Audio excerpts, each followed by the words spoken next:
김우중 회장은 세상은 넓고 할 일은 많다는 신념 아래 대우그룹을 세계적인 기업으로 성장시킨 인물입니다.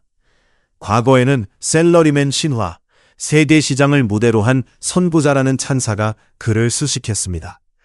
하지만 대우그룹의 시작은 미약했습니다. 평범한 회사원으로 사회생활을 시작한 김우중은 1967년 자본금 500만 원으로 대우실업을 설립했습니다. 창업 5년 만에 수출 100만 달러를 돌파했고 1973년 염진토원을 인수하며 대우그룹의 토대를 마련했습니다. 김우중 회장은 1년 중 200일 이상 해외에 머무르며 세계 경영에 매진했고 대우그룹을 대한민국을 대표하는 대기업으로 키웠습니다. 당시 그는 세계 정상들과 친분을 쌓았으며 쿠바의 피델 카스트로 같은 독재자들과도 교류를 이어가며 국제적으로 주목받았습니다. 그러나 1999년 외환 위기의 여파로 대우그룹은 해체되었습니다. 이후 김우중 회장은 검찰 수사를 피해 해외에 머무르다 징역형을 선고받고 2008년 특별 사면됐습니다. 말년에는 알츠하이머 투병 끝에 2019년 83세로 세상을 떠났습니다. 김우중 회장은 대우를 창업한 영웅인 동시에 경제 범죄인이라는 상반된 평가를 받습니다. 그렇다면 가족들은 김우중을 어떻게 기억할까요? 오늘은 김우중 회장과 그의 가족들의 근황을 전해드리겠습니다. 김우중 회장의 아내 정의자는 1940년 경주에서 태어나 유년기를 보내고 경주 여고를 졸업했습니다. 한양대학교 건축학과를 졸업한 뒤 홍익대학교 대학원에서 미술사학 석사과정을 마쳤습니다. 당초 인테리어 디자이너를 꿈꾸며 유학을 계획했지만 현실은 달랐습니다. 가족은 결혼을 재촉했고 1960년대 초 김우중을 처음 만났습니다.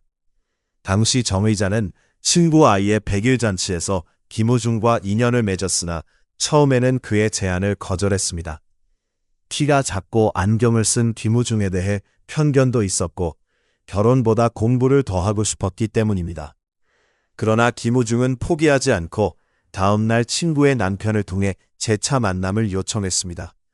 결국 두 사람은 커피 한 잔을 마시며 대화를 나누었고 김우중은 결혼 후 미국으로 함께 유학 가자며 설득했습니다.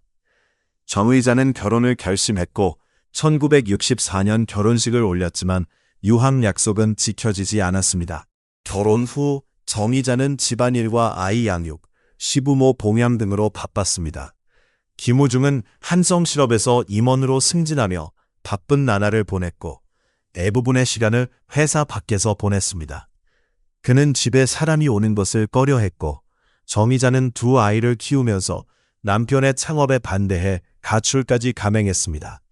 남편의 뜻을 꺾지 못하자 2주 만에 집으로 돌아왔고 김우중은 1967년 자본금 500만 원과 직원 5명으로 대우실업을 창업했습니다.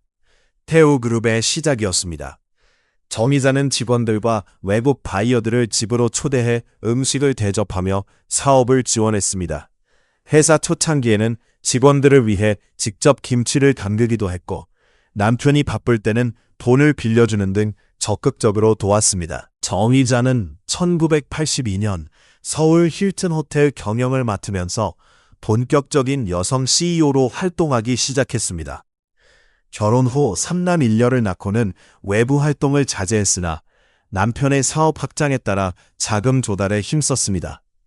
1975년에는 미국으로 유학을 떠나 하버드 대학에서 도락미술사를 공부했고 국내 경영대학원에서도 학업을 이어갔습니다.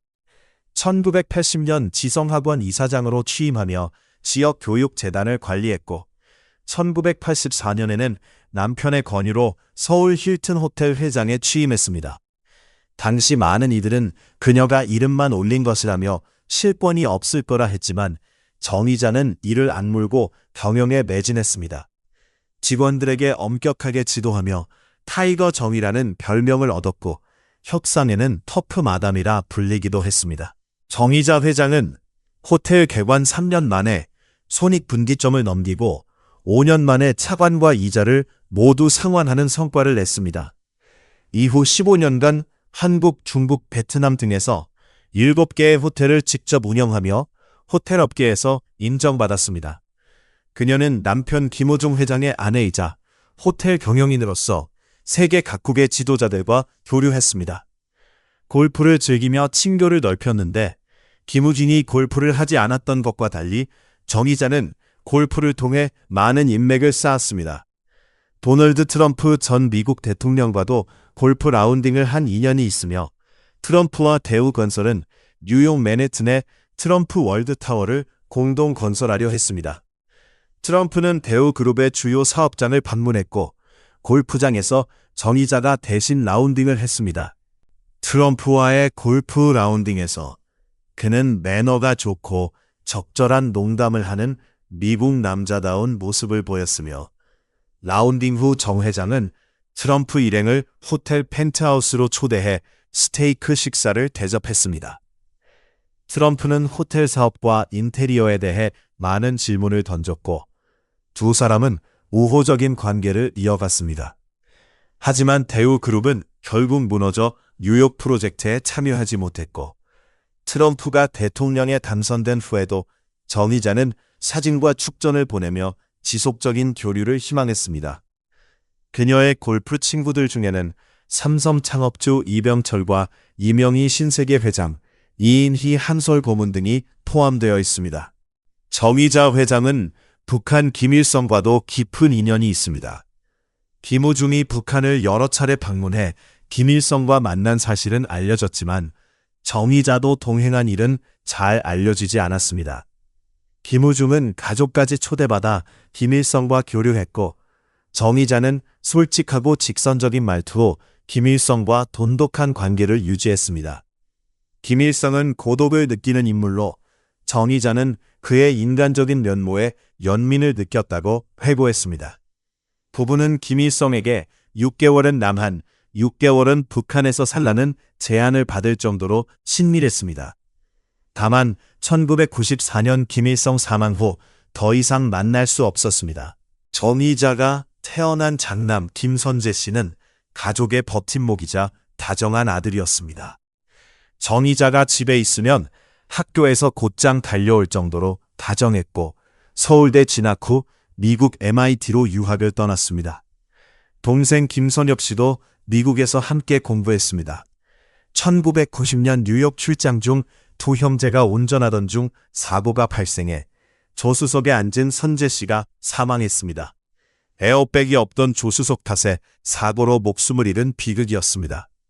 정의자는 아들의 죽음에 깊이 절망했고 김우중 회장도 크게 슬퍼하며 가족 모두가 힘든 시기를 보냈습니다.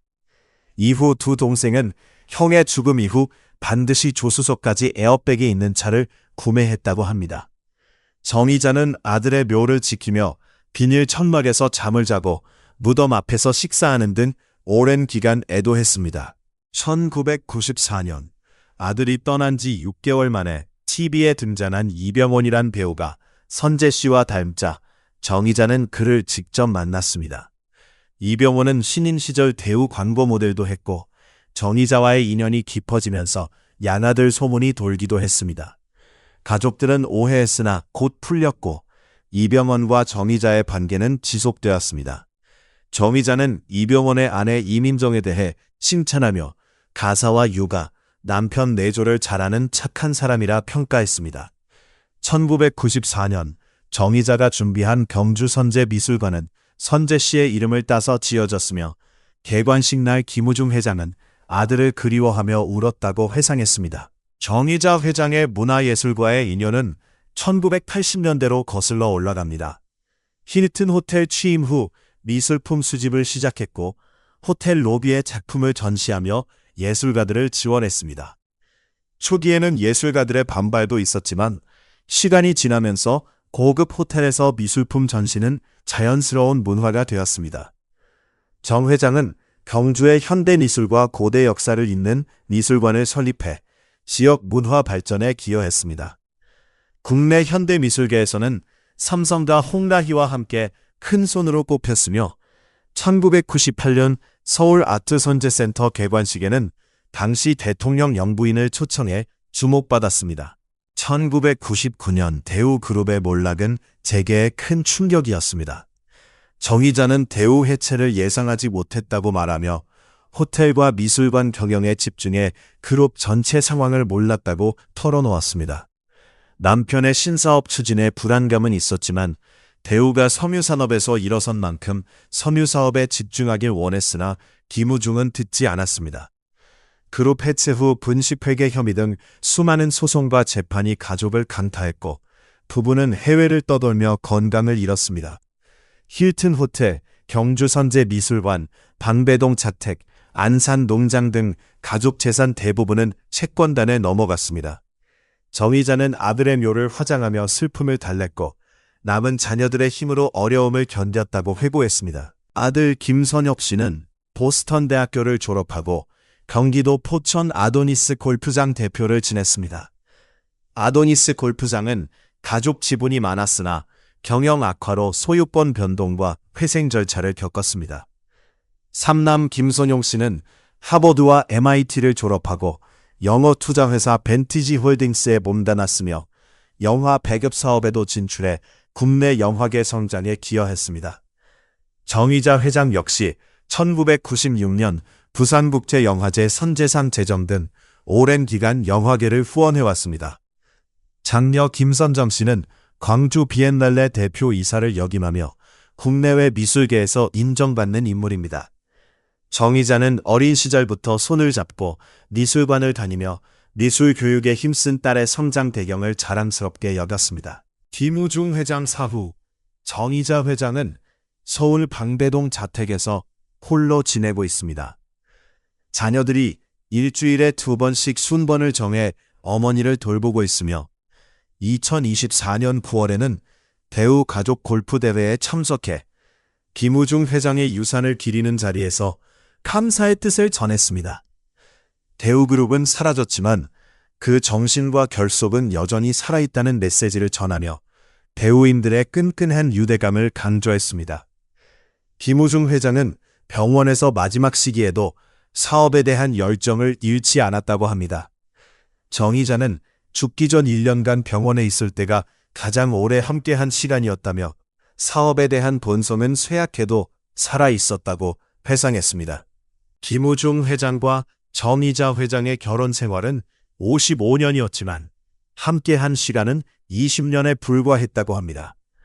김우중 회장은 병상에서 엄마 돈 1,000만 원만 줘 라며 사업을 계속하려는 의지를 보였고 마지막 순간까지 사업가로서의 본능을 유지했습니다. 정 이자는 남편의 그런 모습을 기억하며 눈시울을 붉혔습니다. 오늘 이야기를 마무리하며 김우중 회장의 삶과 가족의 이야기가 여러 면에서 빛과 그림자를 동시에 가진 전설임을 알 수 있습니다. 구독과 좋아요를 부탁드리며 역사 비디오의 이야기를 마칩니다.